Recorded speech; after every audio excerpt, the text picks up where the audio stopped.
ವೀಕ್ಷಕರಿಗೆಲ್ಲ ನಮಸ್ಕಾರ. ಭಕ್ತಿ ಭಂಡಾರ ಯೂಟ್ಯೂಬ್ ಚಾನಲ್ಗೆ ತಮಗೆಲ್ಲ ಸ್ವಾಗತ. ವೀಕ್ಷಕರೇ, ಇವತ್ತಿನ ವಿಡಿಯೋದಲ್ಲಿ ಯುಗಾದಿ ಹಬ್ಬದ ಬಗ್ಗೆ ಮಾಹಿತಿಯನ್ನು ಕೊಡ್ತಾ ಇದ್ದೇನೆ.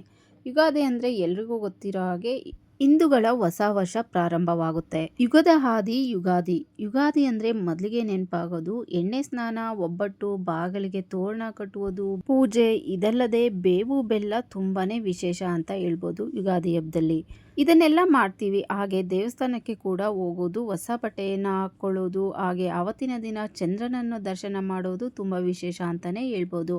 ಹಾಗೆ ಈ ವರ್ಷದ ಯುಗಾದಿ ಹಬ್ಬ ಯಾವ ದಿನ ಬಂದಿದೆ, ಯಾವ ಟೈಮಲ್ಲಿ ಪೂಜೆಯನ್ನು ಮಾಡಬೇಕು, ಯುಗಾದಿ ಅಮಾವಾಸ್ಯೆಗೂ ಮುಂಚೆನೇ ದೇವರ ಸಾಮಗ್ರಿಗಳನ್ನು ಕ್ಲೀನ್ ಮಾಡ್ಕೊಳ್ಬಹುದಾ ಅಥವಾ ಯಾವ ದಿನ ಕ್ಲೀನ್ ಮಾಡ್ಕೊಳ್ಬೋದು ಅಂತ ಕೂಡ ಈ ವಿಡಿಯೋದಲ್ಲಿ ತಿಳಿಸ್ತೀನಿ. ಯುಗಾದಿ ಹಬ್ಬಕ್ಕೂ ಮೊದಲು ಬರುವ ಅಮಾವಾಸ್ಯೆಯನ್ನು ಚೈತ್ರ ಅಮಾವಾಸ್ಯೆ ಅಥವಾ ಯುಗಾದಿ ಅಮಾವಾಸ್ಯೆ ಅಂತ ಕರಿತೀವಿ. ಚೈತ್ರ ಅಮಾವಾಸ್ಯೆ ಅಥವಾ ಯುಗಾದಿ ಅಮಾವಾಸ್ಯೆ ಅಂದರೆ 2026ನೇ ಇಸ್ವಿಯಲ್ಲಿ ಮಾರ್ಚ್ 19ನೇ ತಾರೀಕು ಗುರುವಾರದ ದಿವಸ ಬಂದಿದೆ.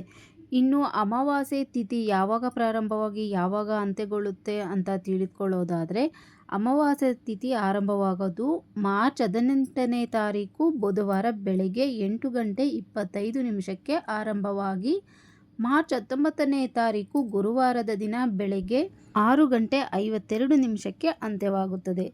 ಇಲ್ಲಿ ಮಾರ್ಚ್ 18ನೇ ತಾರೀಕು ಹೆಚ್ಚಿನ ಪ್ರಮಾಣದಲ್ಲಿ ಅಮಾವಾಸ್ಯೆ ಇದ್ದರೂ ಕೂಡ ಸೂರ್ಯ ಉದಯ ಆಗುವಂಥ ತಿಥಿ ಮಾರ್ಚ್ 19ನೇ ತಾರೀಕು ಬಂದಿರೋದ್ರಿಂದ ನಾವು ಯುಗಾದಿ ಅಮಾವಾಸ್ಯೆಯನ್ನು ಮಾರ್ಚ್ 19ನೇ ತಾರೀಕೆ ನಾವು ಪರಿಗಣನೆಗೆ ತಗೊಳ್ಬೇಕಾಗುತ್ತೆ.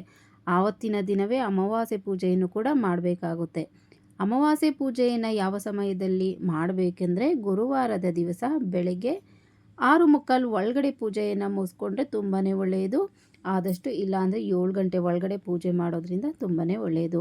ಇನ್ನೂ ಬೇಗ ಮಾಡೋದಾದರೆ ಆದಷ್ಟು ಬ್ರಾಹ್ಮಿ ಮುಹೂರ್ತದಲ್ಲಿ ಪೂಜೆಯನ್ನು ಮಾಡಿದರೆ ಒಳ್ಳೆಯದು. 7 ಗಂಟೆ ಮೇಲೆ ಪೂಜೆ ಮಾಡಿದ್ರೆ ಅದು ಲೆಕ್ಕಕ್ಕೆ ಬರೋದಿಲ್ಲ. ಇನ್ನು ಮನೆಯನ್ನು ಯಾವಾಗ ಕ್ಲೀನ್ ಮಾಡಬೇಕಂದ್ರೆ ಮಂಗಳವಾರ, ಶುಕ್ರವಾರ ಬಿಟ್ಟು ಬೇರೆ ಯಾವ ದಿನದಲ್ಲಾದರೂ ಮನೆಯನ್ನು ಕ್ಲೀನ್ ಮಾಡ್ಕೊಳ್ಬೋದು.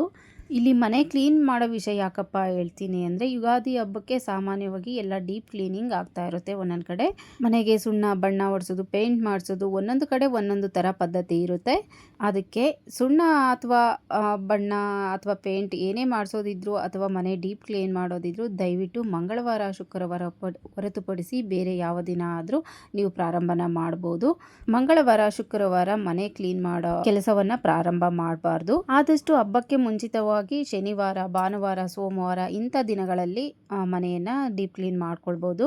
ಇನ್ನು ದೇವರ ಮನೆ ಪೂಜಾ ಸಾಮಾನುಗಳನ್ನು ಬುಧವಾರ ಬೆಳಗಿನ ಸಮಯದಲ್ಲಿ ಕ್ಲೀನ್ ಮಾಡ್ಕೊಳ್ಬೋದು. ವೀಕ್ಷಕರೇ, ಯಾಕೆ ಈ ವಿಷಯನ ಹೇಳ್ತಾ ಇದ್ದೀನಿ ಅಂದರೆ, ಹಬ್ಬದ ದಿನನೇ ಎಲ್ಲವನ್ನು ಮಾಡ್ಕೊಳ್ಳೋದಕ್ಕೆ ಆಗಲ್ಲ. ಹಾಗೆ ಇಂದಿನ ದಿನನೂ ಸ್ವಲ್ಪ ತಯಾರಿನ ಮಾಡ್ಕೊಂಡಿದ್ರೆ ಹಬ್ಬದ ದಿನ ಸರಿಯಾದ ಸಮಯಕ್ಕೆ ಪೂಜೆಯನ್ನು ಮಾಡಬಹುದು.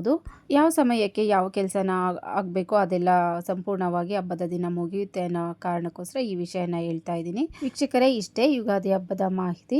ಈ ಮಾಹಿತಿ ನಿಮಗೆಲ್ಲ ಇಷ್ಟ ಆಗಿದೆ ಅಂತ ಅನ್ಕೊತೀನಿ. ಇಷ್ಟ ಆದರೆ ದಯವಿಟ್ಟು ಒಂದು ಲೈಕನ್ನು ಮಾಡಿ. ಹಾಗೆ ಯಾರೆಲ್ಲ ನೋಡ್ತಿದ್ದೀರೋ ದಯವಿಟ್ಟು ಸಬ್ಸ್ಕ್ರೈಬ್ ಮಾಡ್ಕೊಂಡು ಸಪೋರ್ಟ್ ಮಾಡಿ ಅಂತ ಕೇಳ್ತಾ ಇವತ್ತಿನ ವಿಡಿಯೋನ ಮುಗಿಸುತ್ತಿದ್ದೇನೆ. ಮತ್ತೊಂದು ವಿಷಯದೊಂದಿಗೆ ಭೇಟಿಯಾಗೋಣ ಅಂತ ಹೇಳ್ತಾ ಧನ್ಯವಾದಗಳು.